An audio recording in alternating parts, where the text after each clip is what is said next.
ইস, আজ খুব রোদ, পেট চালাতে কি কষ্টই না করতে হয়। আহারে, কি হয়েছে তোমার ছোট হাঁস? তুমি কাঁদছো কেন? কৃষক ভাইয়া, আমাকে একটা দুষ্টু শিয়াল কামড় দিয়েছে। আমি খুব ব্যথা পাচ্ছি, আমাকে একটু সাহায্য করো। একি, এই হাঁস কোত্থেকে আনলে? আমাদের নিজেদের খাওয়ার ঠিক নেই, আবার আপদ জুটিয়ে আনলে। আরে শোনো, এটা সাধারণ হাঁস নয়, এটা কথা বলতে পারে। এটা একটা মায়াবী হাঁস। কৃষক ভাইয়া, তুমি আমার জীবন বাঁচিয়েছো।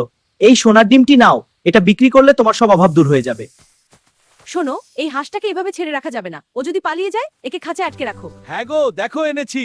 শোনো, এই হাঁসটাকে এভাবে ছেড়ে রাখা যাবে না। ও যদি পালিয়ে যায়। ঠিক আছে, ঠিক আছে। না না, এটা ঠিক হবে না। ও আমাদের অতিথি, বিপদে পড়ে এসেছিল। ওর সাথে এমন অন্যায় করা যায় না। বেশি সততা দেখিও না। এখনকার যুগে সৎ থাকলে না খেয়ে মরতে হবে। আমি যা বলছি তাই করো।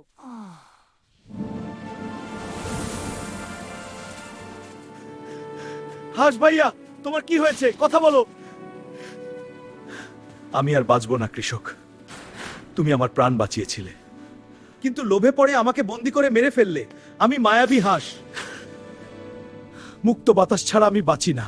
আমি মরে গেলে তুমি আবার আগের চেয়েও বেশি গরিব হয়ে যাবে। তোমার লোভী বউয়ের কারণে তোমরা শাস্তি পাবে।